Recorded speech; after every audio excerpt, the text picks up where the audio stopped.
So, welcome back after lunch break. I hope you had some time for relaxation, and I really hope that you also watched the video that you had the links for. And during lunch break, we could solve the technical problems that we had, and Maurizio is now with us and is able to share the presentation. Maurizio was already introduced, and I'll give the floor to you, Maurizio. We're happy that you're here. Thank you very much. Now I try to share the screen. Okay. Are you seeing it, the screen? Yes, we do now. Yes, okay. So just I want to apologize for what happened. I'm very sorry. I made some mistakes. I think that it is due to my age. So before starting, I want to make two premises. The first one is that unfortunately I can stay with you only till 3 o'clock, because later I will have the meeting committee of the international organization of which I'm and I apologize for this. And the second is that today I will present you two experiences managed by two of our members. Two experiences that have been successful, but that currently they risk being overwhelmed, analyzed by the coronavirus emergency. Our association is now engaged in assisting our members in external relations, in supporting them in the fight for surviving. This is unfortunately our situation. We have also interrupted all our projects of development cooperation in the south of the world, and so it's a very, very, very difficult situation. Just a few words about our association. You can see a short description of our association, but you can find more detailed information on the website. And AITR, the Italian Association for Responsible Tourism, was established in '98. So we are 22 years old. And we have a number of members of about 90, all legal entities, among them many cultural associations, 10 NGOs, managing, as I said, projects in the south of the world, cooperatives, small private companies, 20 tour operators, small publishers, environmental associations such as WWF Italy and the Legambiente. We have among our members many different ideological and religious origins. We have different activities, different dimensions, but we are united in the sharing of the principles of responsible tourism, which focuses on interests, rights, expectations, benefits for the local communities. The good practices of responsible tourism, which derive from its principles, are the respect for the environment and the artistic and cultural heritage of the places that tourists visit. And above all, the respect for the local culture, traditions, beliefs, lifestyles. Tourists are in the house of others, and in the house of others, the customs and habits of the host must be respected. I must therefore underline that for us, sustainability is not only environmental one, but it is also and above all social, economic, and cultural. All our experiences in Italy and abroad are based on a deep relationship with local people, with the local community, on its involvement in all decision-making processes, in the recognition of the centrality of the interests in terms of, for example, job creation, contrast to depopulation and emigration, and to income production. So the income, the revenues are the main expectation for the local communities, for the local people.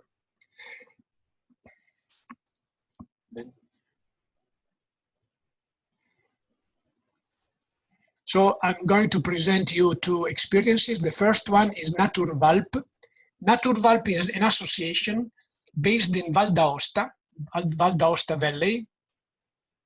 Probably Val d'Aosta is also involved in the via which Christian presented before, for the Association for the Development and the Promotion of Responsible Tourism in Valpelline, which is the vision of Naturvalp. The vision and development of tourism must be based on the criterion of sustainability. This means that it must be ecologically sustainable in the long period, economically convenient, ethically and socially fair for local community, and must exclude all forms of aggression against the territory and consensus. Mission: encourage a relationship between economic, cultural, and social operators, develop mutual collaboration with great transparency, with the aim of creating a local cooperation network. This is the list of the main activities managed by this association. This association composed by local people, all local people. Visit the artisan workshop. This is a kind of relationship with the local producers. Weeks in mountain for children. Visit of the farms. Mountain climbing, night excursions, snow shows excursion, workshop with naturalistic photographer, climbing, trekking with donkeys. These are the main activities. But what I have to add, the association is committed to safeguarding the valley from an environmental point of view. It has always opposed to the idea of cliff slopes, ski slopes. Although the mountain reached the altitude of more than 4,000 meters, they has fought against the attempt to introduce heli skiing and a motorboat into the lake. So they protect their territory as it were a protected area. It is not a park, it is not a protected area according with the regional law, but people, local people protect the territory as it were a protected area. So the valley has remained intact and is appreciated for its integrity by many tourists coming from Northern Europe. The tourist flow is growing. It is made up of lovers of mountains, cross-country skiing, hiking, snowshoeing, climbing. And the growth from the economic point of view and from the touristic point of view, the growth is stronger than in the other valleys. So this is, wait, I can try to show, I don't know if it is possible, the very short video about the mountain. Are you seeing it? Are you? I would not try to show the video. This should have been tested before, because you need to specify in the Zoom sharing before that you. Yes, but it's 30 seconds. Yeah, no, it's not about the length. But try. But at the moment we don't see. Ah, okay. Now we see a black screen. The Yes, problem is okay. often the sound. Okay. I go on.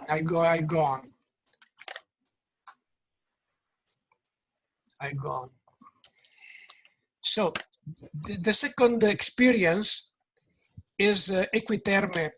Equiterme is based in Equiterme. It is a place. Sorry, Maurizio, we don't see your slides. We just see a black screen at the moment. You maybe need to go back to PowerPoint. Yes, just a moment.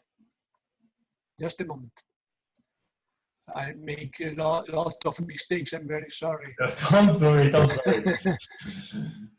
Okay, no. Okay, now.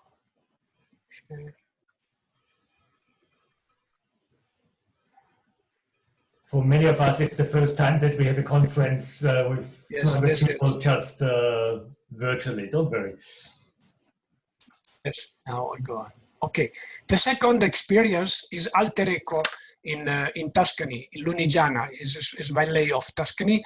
It is very close to the Tosco-Emilia National Park, not close from the national park, from Tosco-Emiliano National Park.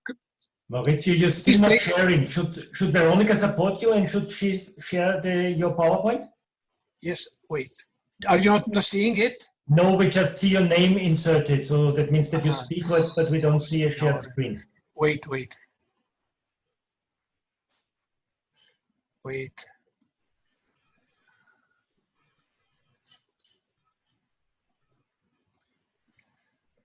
Oh, signor. I try to take over. Can you go on, Veronica, because you have the presentation, because I cannot do it. Is it the right slide? Now, yeah. Maurizio, have a look, please. Yes. Is it okay? Yes, it's okay. Okay, Super. Thank you very much. So this is not an association, this is a cooperative that works in Equiterme in the Apuan village for responsible tourism and the community welfare. It is a part of local network called Lunigiana Sostenibile. Equiterme is a place with a long history of thermalism, but currently thermalism is experiencing a profound crisis, which mainly regards spas and that have not been able to offer a new image based on wellness and on fitness. So the village, the city was facing a strong, deep crisis. So what this cooperative was able to do, it was able to present a project and to manage it based on a combination between naturalistic attractions and artificial attractions. So natural and artificial attraction are combined. As you, please, the slide, the next slide. The next slide. They have this mission and this vision. Community tourism as a tool that can rescue territories, especially in the interior and the rural areas. The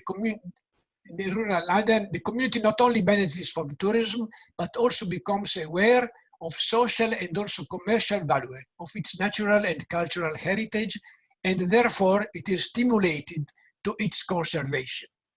The mission, countering depopulation by offering new economic opportunities based on the eco-sustainable valorization of indigenous resources, naturalistic, landscape, and historical. Involve the community in the process of making decision and participation in the realization of the project. Offer community welfare services to improve the local life and enhance the activities of the village. Building a network of hospitality and community welcome addressed to current tourism demand trends. I want to underline that the Alter Eco cooperative bases its activity on the deep involvement of the local community and on a strong relationship with the municipal administration. All decisions, all choices are shared and are the result of a participatory process that involves not only the tourism businesses, but the population as a whole. As you can see in this list, in this short list of their activity, they combine some natural attractions with artificial attraction. We as AITR, we are not against artificial attractions, as long as they are environmentally sustainable. No quads, for example, no quads, no watercraft, but yes, canopy, rafting, adventure parks, because these artificial practices are normally capable of attracting, for example, young people, teenagers with their family, so they widen the range of potential targets. I know that this issue is a bit controversial, so I think also that this issue would deserve to be discussed in depth. This is the list of their activity: tourist and speleo adventure routes, guided tour of the cave, visit to the old prehistoric museum and the archaeological museum, visit Apuana Geolab interactive geology museum, cableway flight over the stream, adventure course with harness in the cave, guided tour and e-bike, mountain bike rental, community observatory and digital museum. Hotspot Wi-Fi on the cave, park and in the village, community tour operator institution. This is what they are able to offer. As I said at the very beginning of this presentation, they are now facing a very horrible crisis, as all businesses in my country and probably also in other countries. So this is what I wanted to present. I can stay with you for some half an hour, for one hour, and then I have to leave, unfortunately, because I have to participate in the meeting, as I said. And I thank you very much. You can find all the information in the other slide. Please, the next one is just the thank you. This is the definition of responsible tourism.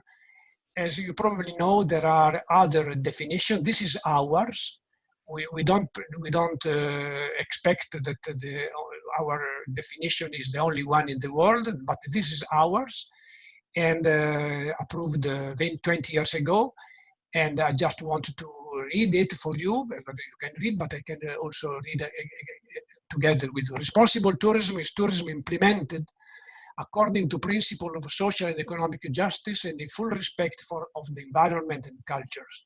Responsible tourism recognizes the centrality. This is the main aspect, the centrality of the local host community and its right to be a protagonist in the sustainable and the socially responsible tourism development of its territory.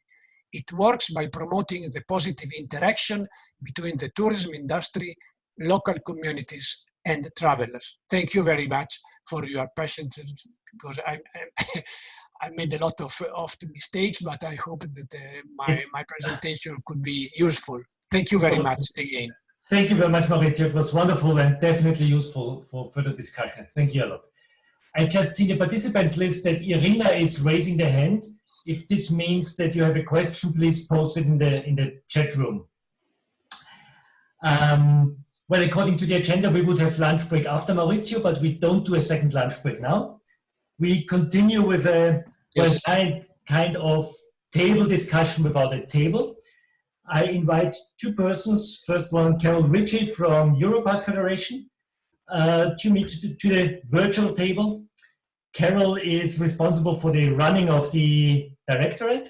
So you're doing a lot of travels, you do a lot of work in Brussels, in Germany, in Regensburg, and you keep the Europark Federation running. Thank you very much for being with us.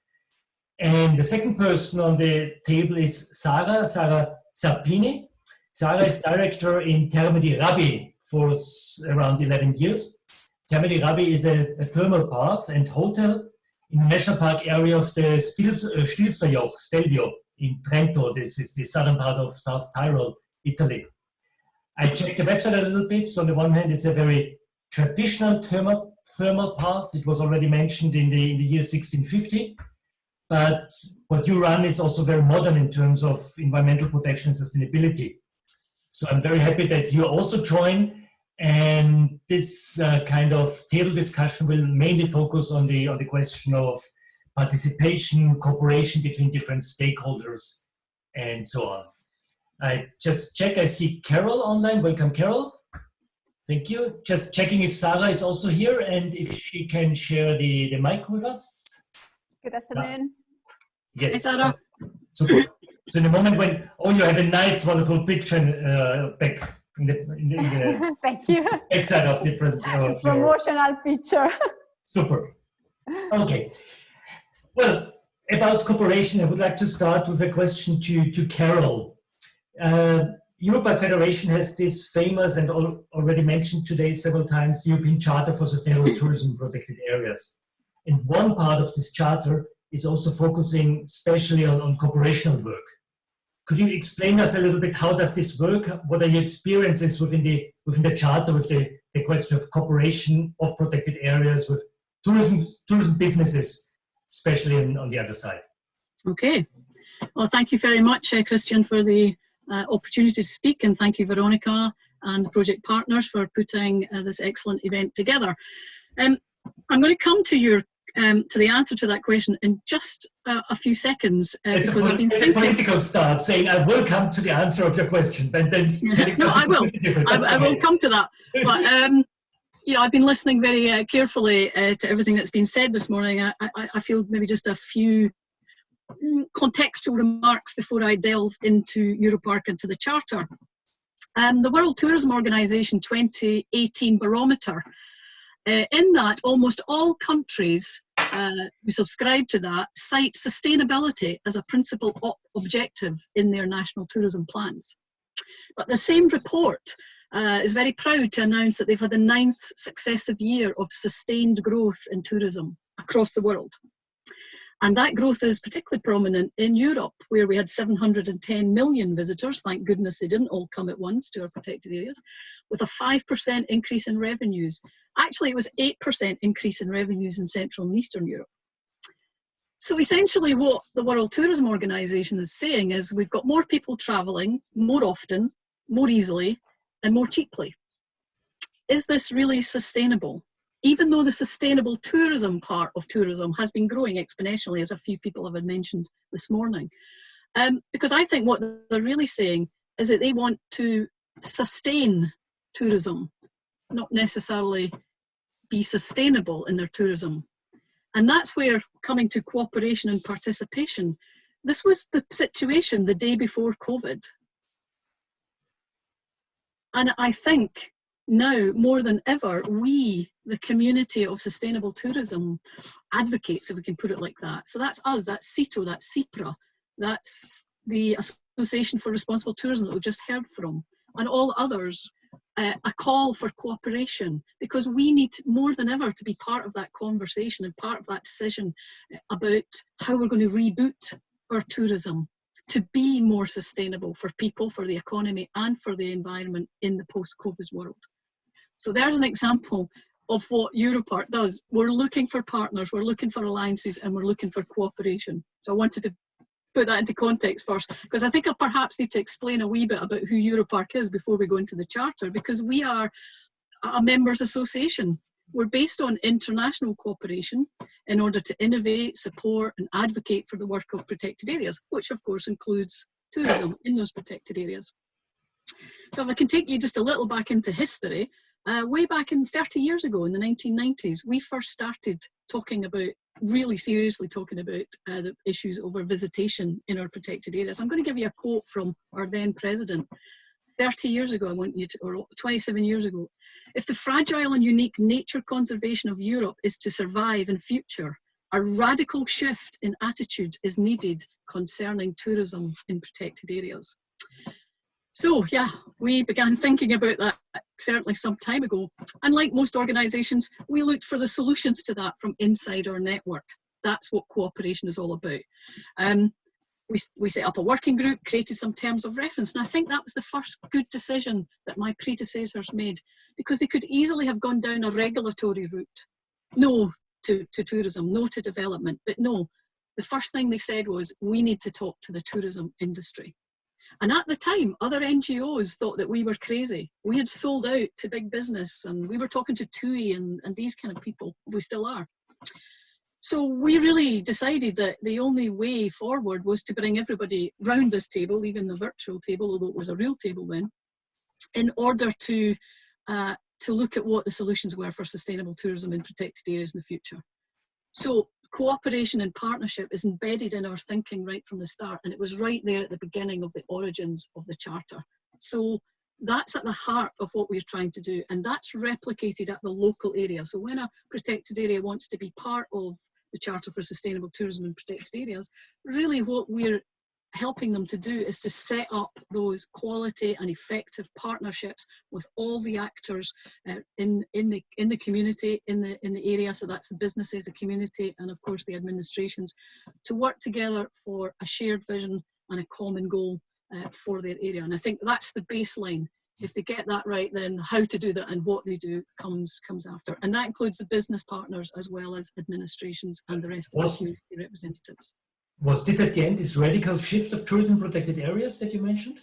That at its time, yes, to create partnerships where, I don't want to say the enemy because that's very pejorative, but where those who perhaps were seen to be on, from the protected areas perspective, those who were creating the problem side of things needed to be part of the solution. Next to putting fences up around all the protected areas and allowing people in one by one, we had to think of a way of bringing everybody on board in order to find that common vision that we could work together to resolve. And now, 30 some years later, we've got 102 sustainable destinations and thousands of businesses and now tour operators working together in order to do what they believe to be best for the future of their territories and of their places. Okay. It's a shared resource, so they need to work together to keep it. Okay.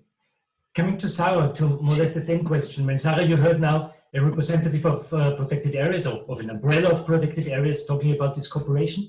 What is your personal and business experience with this cooperation with protected area managements or administrations?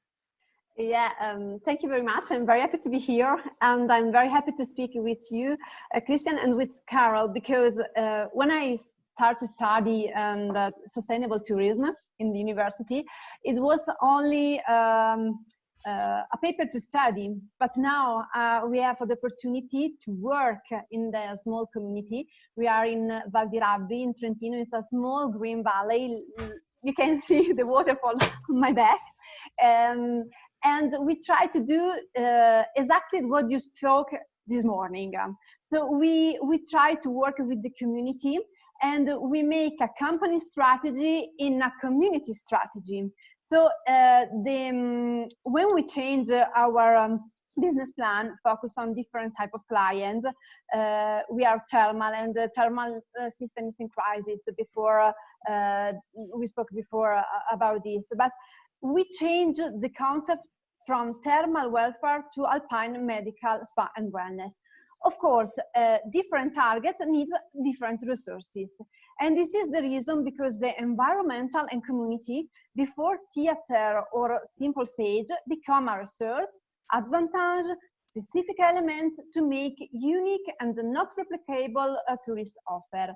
So I have a positive experience, especially with the public administration like Stelvio Park. For example, with the park, we change completely the vision of the frequency of the tourists in the park and the nature. So we give a health meaning of the walking in the nature.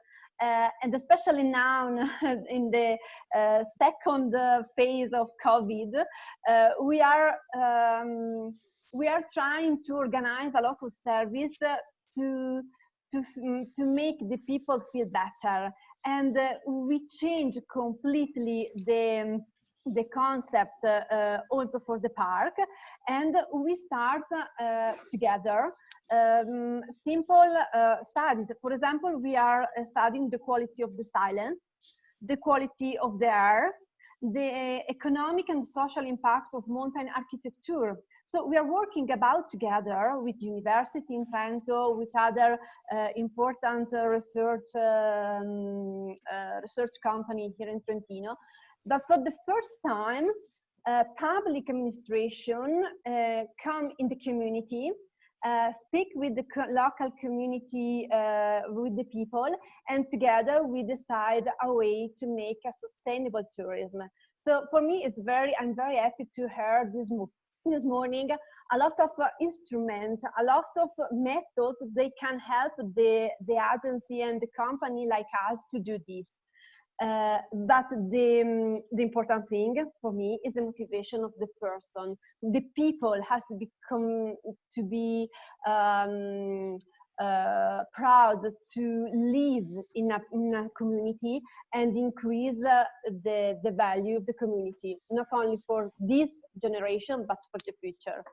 Would you say this was a logic evolution for you, or was it also this radical change, radical shift in policy? It's a radical change for us. We need with federal Federparchi, we make the purpose of a European Charter for Sustainable Tourism. This method helped the small community to change. Before, nothing speak about the sustainable tourism, or we leave the people come and the service, it's okay. Every company make the economical decision, okay. But now, we think together and we work together. We talk different difficult decisions. For example, sustainable mobility in the national park, and also here around the Terme. For some people, it was a little difficult to understand why we want to do a difficult project and to change the way to live, to move in the valley. But now, it's the third year, we are very happy, and we begin to call a new tourist. They want to live this type of experience. We don't need the mass of tourism because we are small. We are not so many beds, not so many restaurants, not so many services. We don't need the massive tourism, but we need the quality tourists for us. And who had the idea? I mean, who did the first step? Was it you as a business, or was it the community? Who approached the other? No, we start like business. So I'm a director at the big company in the valley. So I have 40 people that work for us, and we work for the community, for the tourism policy. So we begin focus on my target, my client, and we thought, okay, so we have to change, but the Terme has to go in the area, in the territory, in the nature, and so our service is not only in the building, in the Terme, in the house, but we have to go out. And the environmental and the Stelvio Park is not only the stage, it's not only the theater where we do the activity, but it's the competitive elements that make the difference. Mm-hmm. So we can change together. Mm-hmm. And, I mean, coming back to Carol and going a little bit deeper into benefits on the one hand, but also the other side, the challenges. If it's always easy to understand motivation, the wording and the agenda of the other side, the other stakeholder. When I was reading a little bit between the lines, what you said before, I heard a little bit that the businesses are thinking about growth and we, the protected areas, are thinking about limits. How easy is it to find each other somewhere in the middle? What is really well, I think Sarah just gave you the answer to that question. I mean, I think that's I mean, when you hear from the business world, I always think if the business world are prepared to put their time and their money into a project, they must believe that they will get a return on that investment, whether it's monetary or just better business. So that really encourages me greatly that this process is working. But yes, there are of course benefits and challenges to working in cooperation. I mean, I think well, first of all, just building trust is the fundamental, because I was very interested in what Herr Holgar said in the Gesausa about those different values, about the park being the guardians of the values and the tourism business being the promoters of the values. I think they both are in some respects, but that's great when you both share the same values.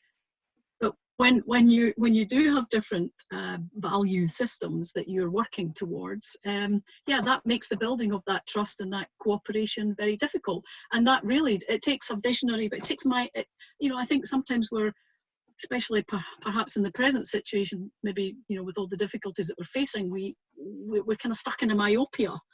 We can only see our own self-interest, and we can't really see much beyond that. And unfortunately, much of trying to bring a more sustainable sustainable offers into our protected areas, you know, has been hampered by that. But then you have people like Sarah, who, you know, has that vision.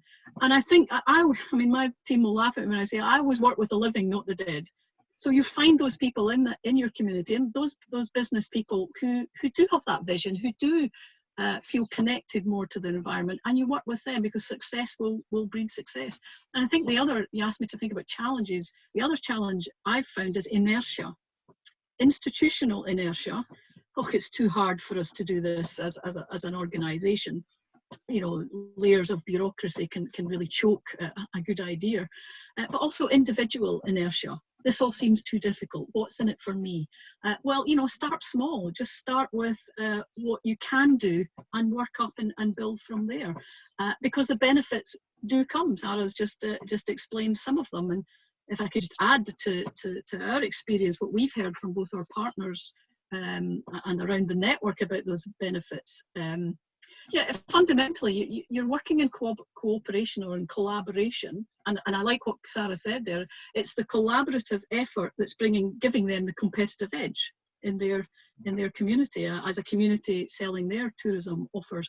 But yeah, you would join a network like CEETO, like Charter, because you believe that it's going to bring some added value to your work. It's going to improve the quality and effectiveness of your work through the new perspectives, the new ideas, the new knowledge that you gain from being part of that. And we find that from both the businesses and other stakeholders who are involved in the charter. For the protected areas, is the added value more avoiding damages, or is it really a positive added value? Is it something additionally? I think it is both. Yeah, I mean, people will have different motivations for coming into a collaborative relationship. It may be, as you say, to minimise the effect of something or to gain a more. But in fact, you end up doing both. You know, I took the opportunities to just check in on our stakeholders and others in order to get from them exactly what were the benefits. And it's certainly very well recorded that in some instances, our businesses are saying that you know, one of the real benefits that they have is that better and more connected relationship with the protected area, with the administration of the protected area. And that brings them, gives them a better relationship with their clients and with their protected area, and about the sustainable measures inside the community. And in so doing, the guests are better informed and reduce the impacts of the tourism on the protected area. There are also smaller benefits of the businesses having as I say, a collective voice and a better promotional voice, you know, together in their area. And can I just add the personal benefits? I think Sarah just mentioned them there. The sense of not being alone, that you're working together as part of something better, the support network that's there, the confidence you gain, just finding like-minded people to work with. These are all the benefits of that cooperative and collaborative effort. And I think what the Charter brings, as Sarah also mentioned, is it gives you a structure to work with. Otherwise, it can be a little bit vague and nebulous. What are we doing here? And it gives you a structure to follow. And every 5 years, an external verifier is going to come from Europark to look at what you've been doing and to check. Really what we're checking is the quality and effectiveness of your partnership in terms of delivering sustainable tourism in your area. I think you gave two important, I mean, amongst others, of course, two important keywords I would like to take on. First one was vision. Second one was guests. Coming back to Sarah now. I mean, I'm quite sure that you have a lot of business networks. How many of your business partners or colleagues would share similar visions that you have? First question. And the second question, what about your guests? Do they appreciate this cooperation? How do they feel? How do you communicate this cooperation, this regional approach to your guests?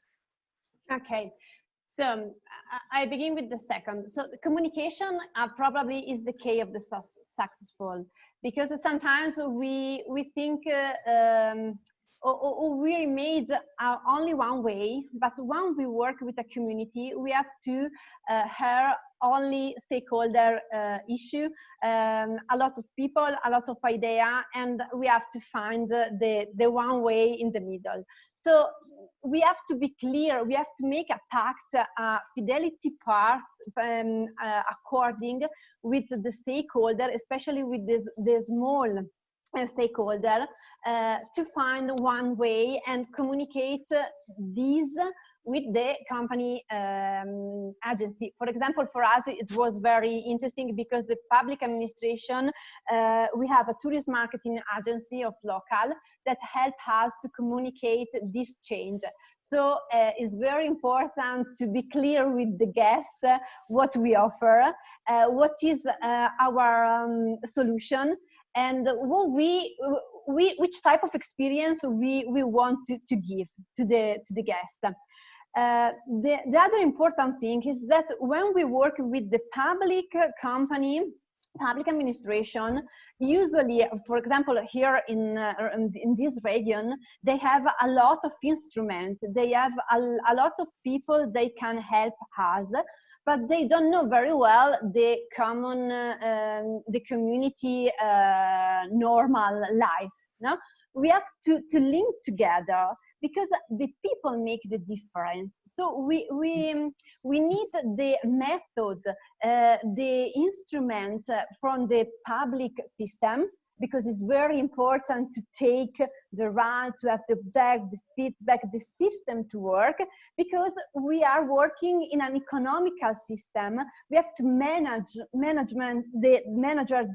the process. We can't leave the people free like, no, we can't do so. We have to guide the process with the instrument, and we have to connect to the small stakeholder. And this is for me the difficulties, the more difficult, because sometimes we speak different language. So we have different interesting, we have different knowledge, we have really different language. No? So we have to understand each other and then to decide together what we want to do. You mentioned guiding. It's necessary to guide the processes, and Yes. this guiding the processes by frameworks is also a task for public administration, public authorities. Do you feel supported, or what kind of expectations would you have to the public authorities, to the legal entities on different levels to support your vision, your ideas? No, we had a lot of support for public administration because Stelvio Park now is in the province of Trento. So we have the link very strong with public administration for the territory, for the Trentino. And this is very, very important for us, because then we need the RAL and the money for the public system to help the small community. So it's okay, idea come from the local. So like company, we give the input to start a new concept to change, but then we need a partnership very strong with public system and with method. I repeat, it's very important to have a system, because we have, the resources are very, no, we have no resource at the moment. We are problem, we are crisis. So we need to be focused on an object. And you see that the public system is also willing to support such corporations? Yeah. Good. The same question to Carol. I mean, from the point of protected areas view, do you have some expectations for concerning public support or public authority support? Oh yeah, I mean, I think there has been quite a significant mind shift in the governance systems of protected areas over a number of years, and people might not necessarily know how to do it. They might not necessarily have the skills or the capacity on how do I manage a participatory process or whatever. But I think there is a genuine willingness, both at a political level and a management level, to engage in that. They see, if you just look across Europe, they see that the most successful, or the more successful, depending on your definition of success, of course, but your more effective protected areas are those that have a healthy, resilient and a collaborative relationship with the communities whom they serve, either inside or around that protected area. So I think obviously one of the jobs of Europark is to share that best practice, to share that capacity to increase the standards across all of Europe. So yes, I think there is an absolute willingness in the protected area administrations to be more collaborative and participatory in their decision-making processes. I think there's even, you know, an even greater move towards, you know, co-design, and the Charter is an example of that. If I may, actually, it just occurred to me, if you don't mind, a small diversion. I had the great opportunity to attend the Interpret Europe conference at the weekend. It was great and it was exhausting in equal measure. And I used to always describe the Charter process as this, and I hope Sarah concurs with that, but it is a process of continual development, which involves protection of the resource, partnership, participation and planning. And I thought I was very clever coming up with that, with all those P's, and it sounds very nice, until I was at the Interpret Europe conference at the weekend, and I heard a fantastic speech by Nina Simon, actually from the museums world. And she gave me 3 key words, which I think we could all use, and I think I definitely will be adopting for the Charter, and that is of, by and for. That the Charter is something that's it's representative of all the interests in the territory with regards to sustainable tourism and with regards to the protected area. And it's something that's created, the vision, the plan is created by all the actors in the territory, so that they can offer quality, sustainable tourism for all the community and for all the visitors coming.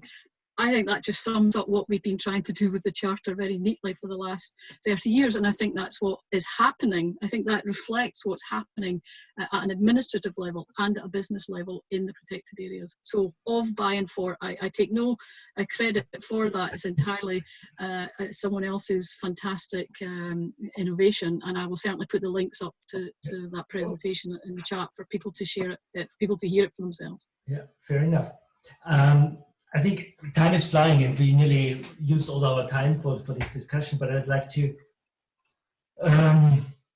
come with one topic that anyway is everywhere present those days, which is COVID-19 and the impacts on tourism. And there was one question in the chat room dedicated to Carol. I'm just reading it out.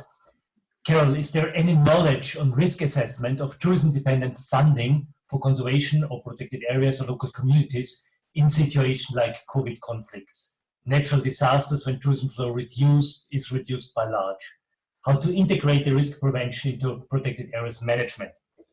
Well, that's a complex question, and I'm sure you have a short answer. That's a PhD thesis there. No, the short answer is no. I don't know of these things. Certainly the COVID situation is so new that we're all learning day by day as we're going along. But what we are doing in Europark is we're gathering the evidence. We're doing what, sorry, I can't read the chat when in this situation, but we are endeavouring to, because you know we're working across 40 some countries. Each one is in a different stage in this whole COVID situation. So you know we're trying to work across our entire network, gathering the evidence of what is happening out there. What measures might parks be having to put in place in the post-COVID world, which will clearly impact on the tourism offers. You know, if new regulations have to come in, if social distancing or physical distancing is maintained after. So, you know, everything from, you know, park regulations to compliance with lockdown, not lockdown, but with physical distancing regulations, if they are maintained, through to the use of equipment, visitor centre, everything. So we're doing a big, you know, intelligence search for what's going on out there, which would include obviously risk assessments and economic impacts. So we really are at that stage of just trying to find out what is happening out there, and hopefully we'll be in a position to you know at least give a European overview of where we are in some weeks' time. So what's your personal it's also new to all of us. What's your personal opinion that in how far will tourism in protected areas be affected by COVID? What will happen in the protected areas in the next years? Oh, absolutely. There's no doubt that it will be affected. And I think, you know, my opening remarks indicated that now is the time that we need to be, you know, the evidence that we've gathered in the CEETO project, you know, the other evidences, case studies, good practices that we have, you know, we need to show that this works and it can be replicated and it can be upscaled. Because at the end of the day, we're talking about people's livelihoods here. You know, this is people's lives in terms of the tourism industry, whether it's sustainable or not, but certainly in the sustainable tourism industry, these are people's livelihoods and their incomes and their ways of lives. And, you know, that's not something just to be casually considered. But I do think this is also an opportunity.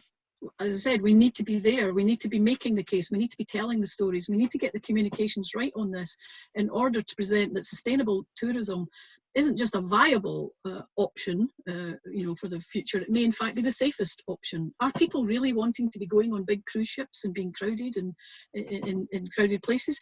I was going to say this in my closing remarks, but I may as well say it now. I mean, small is often thought as beautiful, but I think small might actually, in terms of the future of sustainable tourism, not just be beautiful, but be sustainable, but be safe. And I think that's something, we need to really be looking carefully at. So we need to be gathering the evidence and really be starting to make the case that in the post-COVID world, both for protected areas in terms of their general management, but specifically towards the tourism industry. And as we did 30 years ago, we need to be sitting beside the tourism industry, making this case together. Sarah, would you share that? I mean, this is the final question now to you. Would you share this opinion on the impacts of COVID? Would you see it differently for your region?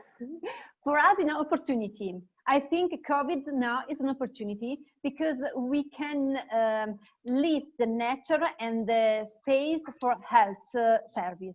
So for us, we think it's our concept. I'm not happy for COVID. No, please, no. That's not the point. Yeah. But this is opportunity for us, and I agree with Carol, and I'm very happy to speak with her because she's fantastic, and I'm really agree. We have an opportunity now, and we want to try to do our best to give service with attention in nature. For the well-being and the wellness for the people. Super. Thank you very much, both of you, for this rather short but quite good, I think, table discussion. What I take with me as kind of core message is what you said is, I think sometimes it needs big visions, big ideas. And those ideas, those visions sometimes also lead to radical shifts. It's a lot about trust building, so we need to invest really in trust building between different stakeholders to learn the languages of the other. And it's, of course, about communication, to be very clear in the own agenda and very clear in the communication to the community, to the other stakeholder, to the guests in your case. And it needs good links to the authorities. But what we see is, from both of you, is the willingness of the authorities to support this vision and this way of sustainable tourism protected areas. Would you agree to this very brief conclusion? Okay, I see you nodding. And thank you very much. Please stay online. And I would ask also all the other speakers and representatives of pilot areas, protected areas, to have an eye or an ear on the discussion. I would like to go into some of the questions. We have now roughly 20 minutes, a little bit more, for going into the questions. A big thanks to Mauro from the lead partner, who already answered several of the questions directly in the chat room, which makes it also easier for us. There was a very basic question, if the participants will receive the presentations. I mean, I cannot speak for the partners or the lead partner, but I guess they will put all the presentations on the website, so they should be available in a few days' time on the website. There was one question from Antonio Perone about cooperation with tour operators and travel agencies. This was not really touched in none of the presentations. Is anyone willing to say something about the importance, or in how far also the project looked also on cooperation with tour operators and travel agencies? Is there anything to say about that? Yeah, I mean, we're just limited by time, Christian. It's hard to cover absolutely every aspect, but certainly I didn't have time to go into all aspects of the Charter, but the Charter for Sustainable Tourism and Protected Areas has three aspects. The first aspect is to bring the community, the businesses and the stakeholders together, as I explained earlier, to form that strategy and that plan, that vision for the future. From there, the business partners they have the opportunity to go through a certification process to indicate that they are working sustainably and in partnership with the protected area. And the third aspect of the Charter is the tour operators, and that's something that we've been developing much more in the last, let's say, 5 years or more. in order to bring, to complete that circle. A tour operator or guiding company or whatever you want to call it is looking to put together a tourism package. They're looking, if they're going to offer a sustainable package, they want to be making sure that they're going to businesses, whether it be accommodation, restaurants, or producers or artisans, whoever, who themselves are working sustainably. They've been certified, and then they're working in a community, in a destination that itself is certified. So it's the full cycle of offers that the Charter is seeking to incorporate into that sustainable tourism thinking. So, and there's more information on that on our website. Please feel welcome to go there and browse. Okay. Anyone else of the project partners would like to add something concerning tour operators or travel agencies?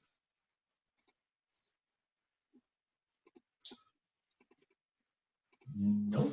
Then I hope this was answered so far. We've got an interesting comment from Gernot talking about balancing the economy and the sustainability or the environmental orientation on the other hand.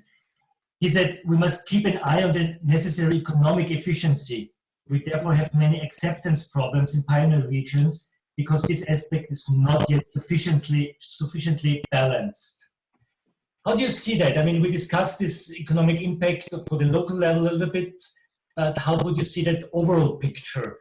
I mean, do we discuss enough about the economy? And I'm not only looking at Carol and Sarah, I'm really looking now to all the speakers beforehand. How is it for your regions? Do you think that the inhabitants all think that the local economy was taken enough into consideration within the project?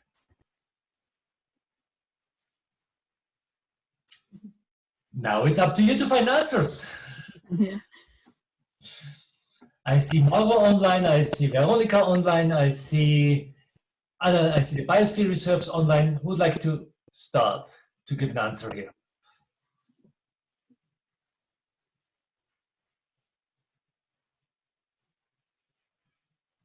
I mean, certainly the Charter does, but I don't want to keep answering on behalf of Europark and on the Charter, but certainly the Charter looks at the economic viability of different aspects of the sustainable tourism. I mean, obviously, being sustainable tourism, we're looking at the economics, the environment, and the social.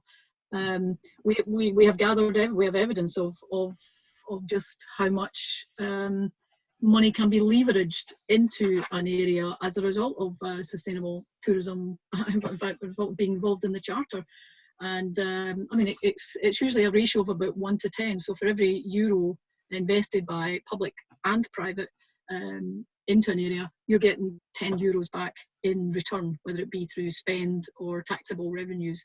So, I mean, we have a body of evidence that can show that just on sustainable tourism practices. Same, I mentioned the tour operators. We did the first 5 or 6 or 7, I can't remember, tour operators that came into the Europark process. You know, our French colleagues in France did an excellent study of that. And just in the first year where the tour operators were endeavouring to create these sustainable packages, from memory, I believe it was 1 million extra. We're not talking about just €1 million in revenue, 1 million extra euros in revenue on top of their normal operations, just as a result of delivering those sustainable tourism offers. I think from memory it's from over 15 tour operators. But again, we are building this evidence bank that sustainable tourism does work economically as well as sustainably. There is evidence, but still it seems that there is a lack of acceptance nevertheless. So could it be a problem of communication and participation? Yeah, yes, exactly. I mean, it always is. The information is there, it's just getting it into the right ear at the right time. We also did another project some years ago where again we examined the viability of sustainable tourism across businesses and and other stakeholders. Interestingly there, we thought we would get some evidence that said, oh yes, there's some great economic reasons why a business chooses to be more sustainable. But in fact, the number one reason that came out time and time again, and this was across multiple countries, was altruism.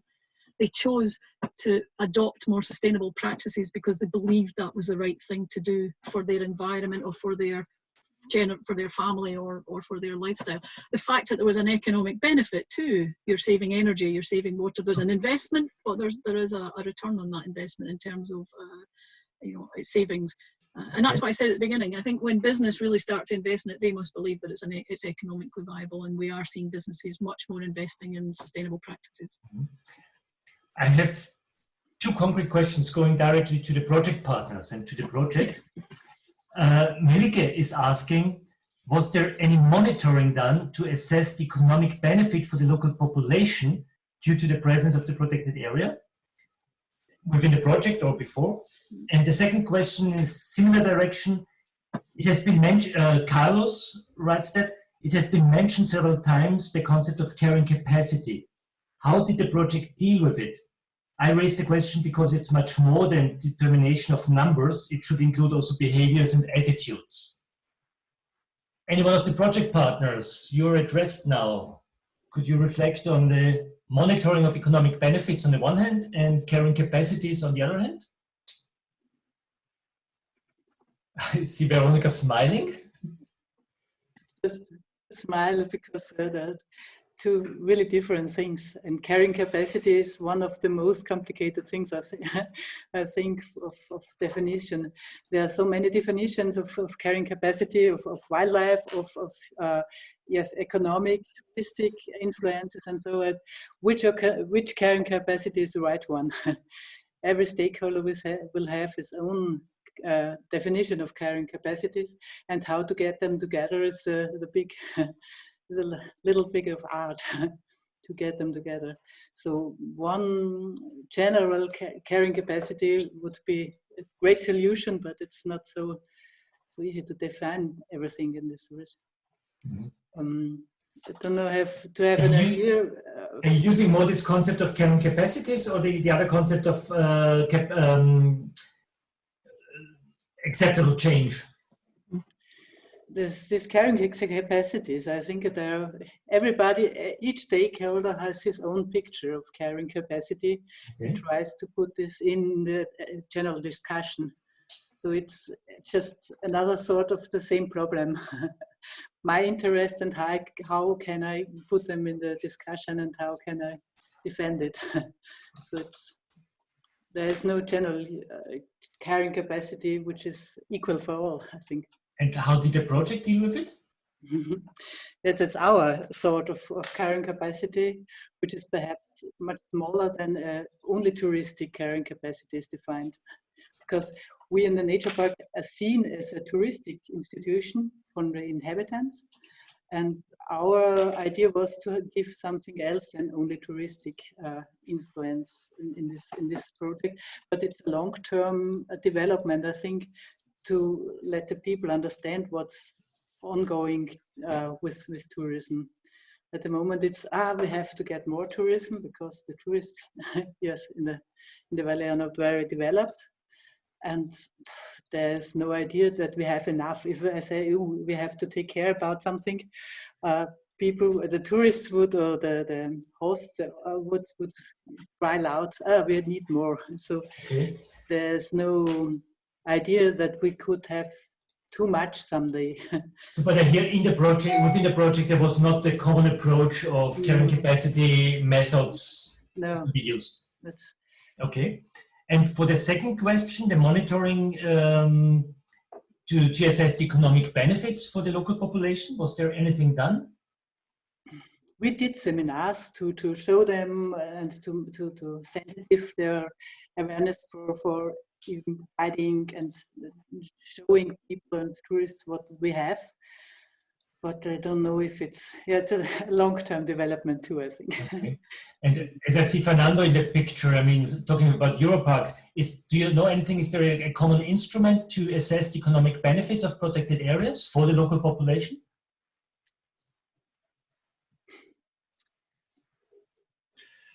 Sorry, I cannot think in any. Not really into this topic. Okay. Anyone else? I don't think there's an absolute there isn't one standard.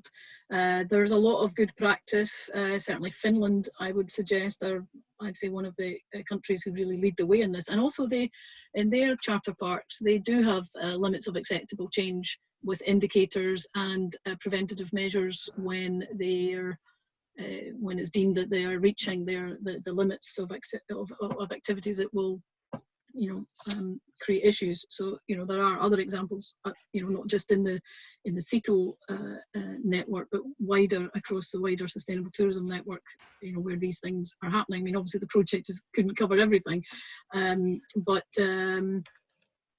certainly in terms of measuring the economic values of protected areas, there has been numerous studies done. Yeah, I mean, if people want to get in touch with Europart, we can point them to where some of this information lies. But definitely Finland in particular do a very, most people are now adopting some of the lessons learned from the Finnish studies. So yeah, there is stuff out there. Maybe just not I do know a specific to this study about project. economic benefits of the Austrian nature parks. Yeah, exactly. Austria too have done similar work. Yeah. Okay. Okay, finally I would like to offer... Sorry? It's Andrea from WWF, one of the partners to the project. I think we didn't reach really this point in the pilots, but these topics were discussed.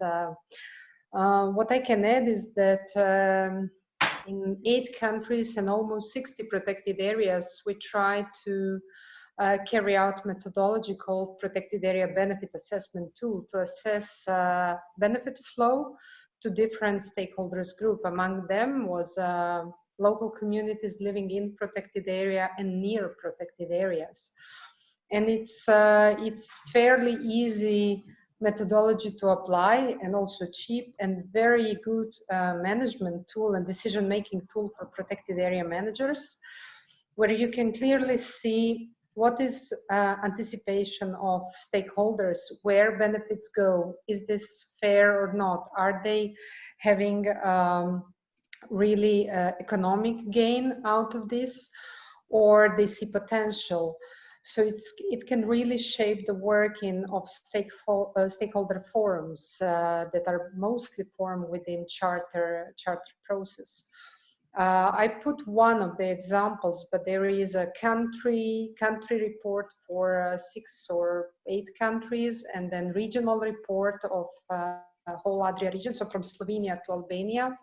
And then there are some countries who did this really financial, let's say, expression of value of protected areas, although it's infinitive number. Countries like Montenegro, to a certain extent Serbia, Bosnia, Herzegovina. So you can find many examples on them. Some of them are already on the CEETO network platform and some other web pages. Sounds like good news. Thank you very much, Andrea. Super. I have 4 concrete questions to some of the presenters of the pilot actions. Precisely 1 for Robert, 2 for Christine, and 1 for Tatiana. And I start with the 2 for Christine. Are you here and ready? I don't hear you, but yes, I'm here and ready. Super. Sorry. Okay. 2 questions. First, you mentioned improve respectful behavior. Like, what improvement would you want to see? What were the strategies or methods to achieve that? And the second question, you mentioned monitoring and evaluation of the whole project. Could you please tell us more about the tools and techniques that were used and maybe main lessons learned after this? Okay, regarding the first question about the respectful behavior, we created 2 brochures for the area around the Lake Preva, where we put all information inside about the sensitive area and about the right behavior, also the right behavior regarding grazing cattle, because there are also many grazing cattle in summer up there.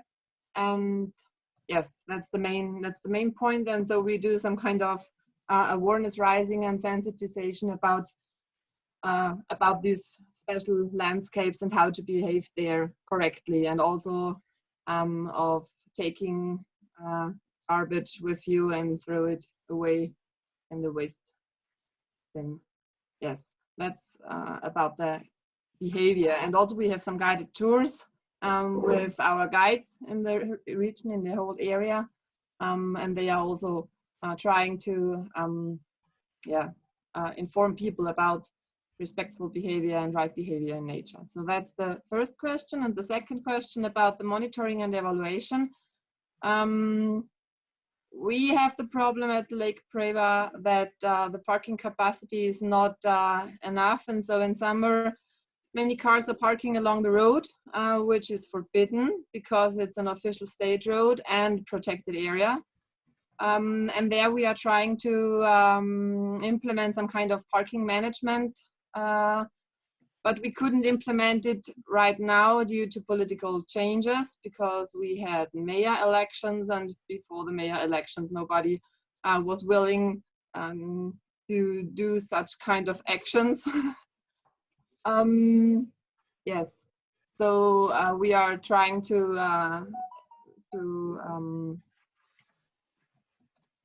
implement these actions and to implement some kind of parking management, and after them we would like to monitor how people behave regarding their mobility behavior, because we also want to improve the frequency of the buses up there, because at the moment 3 times a day the bus goes up. And the second thing is about the awareness about the Biosphere Reserve. There are many people who are not aware about the Biosphere Reserve. They do not really know what it is. And so we try to, so we want to do another survey in the next years to see how the awareness for the Biosphere Reserve changed. Yeah. Okay. Thank you. Just a comment on Andrea's comment before. There is a request and a question in the chat room for you. So Andrea, maybe check the chat room, please, and answer this bilaterally. I have a question for Tajana. Are you here? Yes, I'm here. Super. The question is, during your presentation, 2 types of indicators were mentioned, amongst others, nature indicators and environmental indicators. What exactly were them? Yes, that we are different from other pilot actions and from other pilot area. We had discussion with the scientists and we choose what we should do to get to initial state of the park area, that we find out that was some kind of threats to that area. So we find environment indicators like hydrological, the quality of the water, with the biochemic elements and chemical elements, the quality of the soil with every different elements that are in it, and the climate change. What is changing in climate recently, 10 years ago. So we find the data about the temperature, about the wind, about the snow quality, and we found out that most of the snow is falling down from the Medvednica because we are only 1,000 meters above the sea level. So every year we have a different situation that we don't have enough snow. And of course we have natural indicators. We were investigating what is happening with the meadows on the ski slopes, because the vegetation on the meadows is really, there's no any evidence of importance, because mechanical machines that are making the snow, making the patch to be with artificial snow to be good, are not, they're threats to our area. And what about the all area in surrounding, like the water quality with the fauna, with Natura 2000 species that live in the water? So we found out that everything now this results is our initial state, and in the future we will monitor that to see what is happening maybe in 5 years ahead of us, 10 years ahead of us. So we have this initial state of our environment and nature indicators. Okay, thank you very much. I have another question for Robert from the Landscape Park in Slovenia, but I don't see him online anymore. Is anyone still here that could give information about the mobility activities and the free transport for tourists in Strunjak? Hello, Tina speaking. Hi, Tina. The precise question was, who was paying for this free transport, and is there a plan to support this idea after the project? So we were cooperating, implementing activities within CEETO project with Strunjan, with Landscape Park. And so as I know, they made an agreement with two municipalities, because Landscape Park Strunjan is divided between municipality of Piran and municipality of Isola.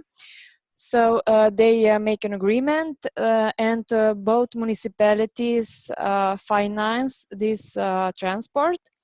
And also some activities were also financed from the CEETO project and from the tourism sector. So hoteliers and yeah, mainly from hoteliers, because this bus pick up the guests from the hotels and took them to the points at the beach. Okay, thank you very much, Tina. We received several other questions, some of them very general. We're running out of time now, so I would again remind you that we try to answer all the questions and put the answers also on the website within the next days. So please refer and come back to the website maybe in a week time. Thank you very much for all your questions and all the answers from the different partners. We're coming now to the last part, which is kind of trying a conclusion and an outlook to the future. And first we have Marko Koschak. Marko is an external expert for the Slovenian project partner, or was this external expert in this project. And Marko, you were working for more than 30 years mainly for UNDP, and a lot of sustainable tourism project and initiatives, mainly in the Balkan countries. I appreciate that very much. I like this region, worked also longer time in Montenegro and some other countries. So Marko, you're going to answer the question, actually, why do we need CEETO? I mean, I think we're all able to answer this question after this day, but maybe you kind of focus and point it out. Okay. Let me, good morning or good afternoon to everybody. Let me check. Do you see the presentation? Yes. Okay. Let's go to the presenters mode. We see also the next slides and the full PowerPoint. So, okay, let me press it like that. It's better? Yes, now we see just... This is the most important part of the story, if technique is working, as we can experience earlier, you know. So thank you very much for giving me this opportunity. I would like to also thank to all partners. I was really appreciated being able to be part of this, some small part of this project. And also I would like to thank to colleagues from the Regional Development Agency of Koper giving me this opportunity. Again, it was an enjoyable and very, very nice learning experience. As you said, it would be absolute delight, or if you want, much more challenging to speak about this as first speaker in the morning. Now I think everything was said. Basically, I can only summarize. I mean, there are so many evidence why we need CEETO or projects like this. What are the benefits? What are the methodologies? What are the, I would say, steps? What are the experiences? What are the lessons learned and things like that? So basically, it is, I would say, a great kind of pleasure now to try just to briefly summarize the key words, I would say, which you all in your previous discussions used, you know. So it is to absolute stress that I think CEETO brings, I would say, a sustainable solution. I think that also the technology which is now behind, I'm talking about the platform, opportunities for networking after the project, I think are very important tools and I would say think tank where all parties interested could find future solutions and answers. If you just go on the chat today and what you just had now for half an hour, there were many questions and I would say many answers immediately behind the table. So basically, I believe such kind of project could really offer all this, I would say, response and opportunities for exchanging of different experiences. Of course, every protected area would have their own challenges and I would say issues to discuss, but I think that this sharing of experiences absolutely we can progress faster. To me, I think it's a remaining challenge, be it in so project started before this, let's say, terrible situation with COVID. Now we are in this situation, and I think it will remain how and what, in which way to balance between the benefits, between the, let's say, the main purpose of developing protected areas in a sustainable way, of course, versus kind of harmony between what we are doing and what we can absolutely do for the sustainable and long-term, I would say, time distance. I'm absolutely sure nobody wants to become natural heritage theme park in protected area, but sometimes tourism is kind of driving many activities in such direction. So there are also a lot of challenges and I would say threats. A lot of you were talking about the things which tourism is bringing to the local economy. So ecotourism, cultural heritage activities, adventure, and so forth. But let us also not forget that protected areas are not isolated, remote, isolated territories or islands in the middle of nowhere. Here, you or we are part of the broader tourism destination, and it depends how this destination is somehow creating and communicating this sustainability orientation and approach, as we listened to your discussion with colleagues from Italy also and their personal experiences. So basically, I would say we should not forget that protected areas are part of, or if you want, stakeholder in the tourism destination. So that requires a lot of communication and cooperation. And I would say also now a challenge to be ambassador of conveying these messages and lessons learned to the broader tourist destination in order to be more sustainable and in order to be oriented towards these goals which we experience in this process. Absolutely, I would say you all mentioned importance of being interdisciplinary, holistic, and integrative, which is all description for being sustainable. But being sustainable also means responsibility. And I would like to share these couple of keywords now, listening to today's discussion and also during my work on the project itself. If you allow me, just quickly run through. So first is tourism. Your everyday life is someone else's adventure. I'm sure that projects like CEETO could offer and give tourists opportunity to live like a local when visiting a destination. So it is about authenticity and more interaction. And I personally believe that tourism, despite all crises we are evidencing at the moment, could only progress in this way. Tourism is about human communication, and I hope that no technology could replace this.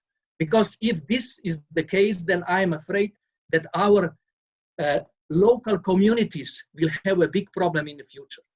I believe and that we will find the solution which could be acceptable also from the point of safety, security, if you want, social justice, which is the second key word. I don't think that I need to talk much about this. We are again present in a very difficult situation. There are no solutions. Things are changing on a daily basis. But again, I'm sure that we will find the best way to challenge all these things.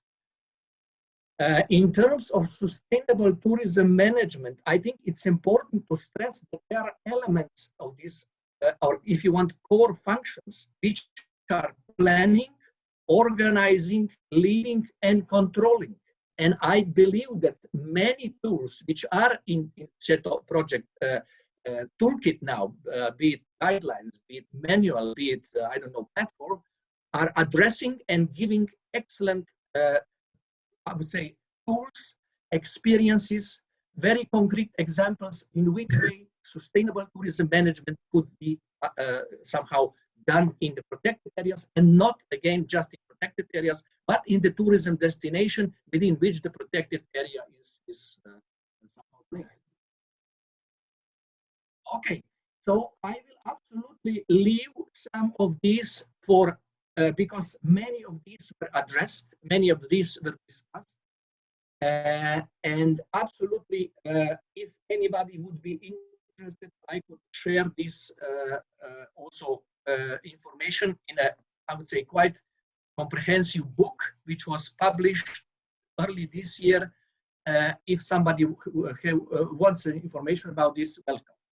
So to conclude, basically, all what CEETO brings to, I would say, target audience, because it was designed for special target audiences in many, I would say, examples here. So I'm talking about the professional audience, is absolutely,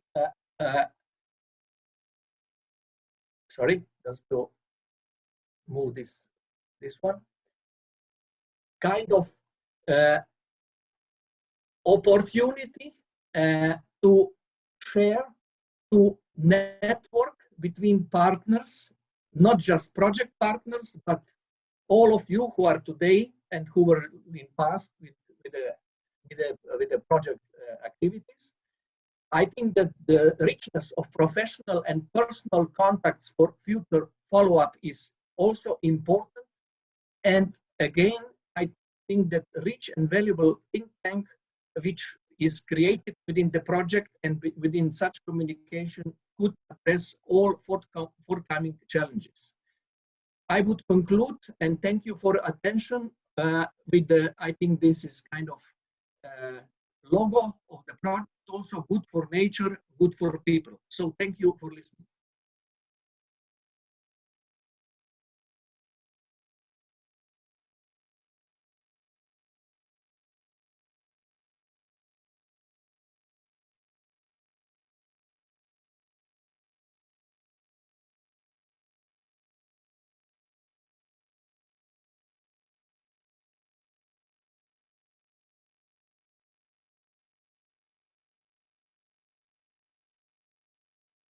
Yeah, I'm just waiting for Marco to stop sharing his screen.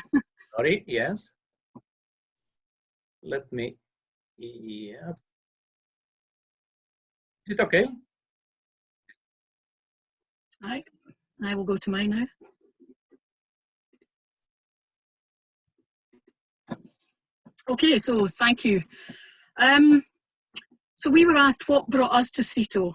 I'm going to have a little think as well about where is it I think we're going now. So the Europark Federation took a step forward into new territory coming into the CEETO project, quite literally meeting the 8-9 pilot areas. And I don't know if it's been mentioned yet today, but if you haven't gone onto the website and seen the films of the 8 pilot areas, I highly recommend you do. I think they're very inspirational. So we came to the project because we were asked to share our experience about the Charter of Sustainable Tourism in Protected Areas with that wider European network, with our Central European colleagues. But we also wanted to walk this journey as well, learning to develop the practice of sustainable tourism together, find new things and new ways of working. Because in Europark, we do believe that sustainability, sustainable tourism is a journey. Not everyone, not every park, not every community, not every business starts at the same place or indeed goes at the same pace, which is why the Charter was designed to help everyone progress from where you are going forward to a more sustainable destination, step by step, or in this case, paddle by paddle. And I think that's something, that journey we've gone on together in the CEETO, with the CEETO partners in the CEETO project. Because sustainable tourism is a state of mind. It's a state of mind that we're hoping will precipitate changes in people's behaviours and in their actions. But we need to offer those choices and options, more sustainable choices and options for visitors, for the community and for businesses to live and to work and to travel differently, to travel more sustainably. And I think CEETO has indeed highlighted these options and these opportunities. And it's given us a chance to rethink and reconsider the kind of future we want for our parks and for our places. One of the most critical aspects of coming together into a project is, of course, meeting new people with different experiences and different perspectives. What might, I think, and it was mentioned, I think, by others this morning, what might seem initially to have been all very, very different partners, we soon discovered those common challenges and the need to find new solutions. But of course, working with very diverse experiences comes with its own set of challenges, like any large European project. And we've had some obstacles in our way, but we've sometimes just tried to go with the flow, or sometimes go around, or sometimes just through those obstacles. And in so doing, we've sculpted and scarred and sifted and moved our thoughts, our ideas, our expectations and our perceptions to create those new tools that you heard about earlier, and to find solutions to the challenges to delivering sustainable tourism. You heard much of that from what they're doing in the field by the pilot areas this morning. But by harnessing our collective energy, I hope through what we've created, the manual, the guidelines, the inventories, and I hope the film that you enjoyed over lunchtime, that we've created these tools, a new landscape, with these tools, a new landscape for sustainable tourism for the future.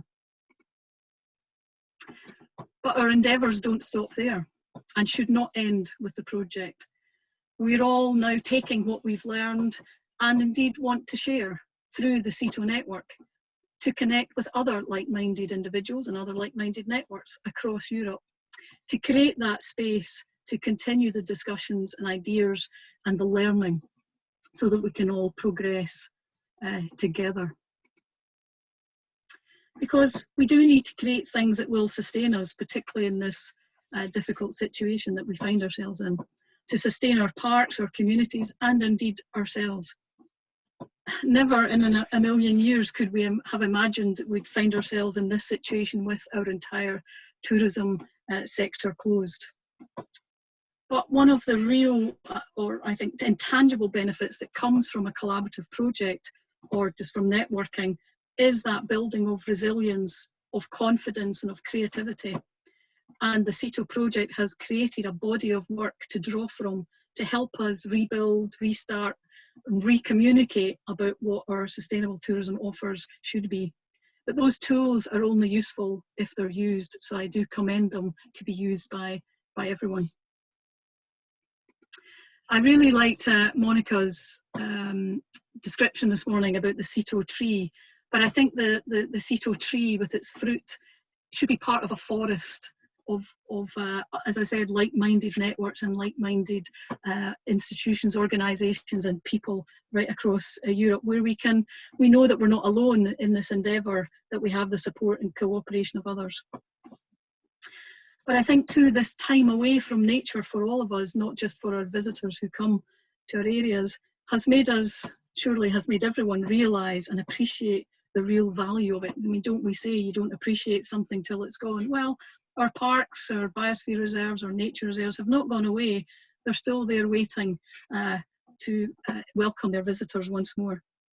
And I think I was asking a question earlier, and I mentioned it, that Europark is working to look at what that post-COVID world might look like for our parks, just gathering the evidence and the information to take forward.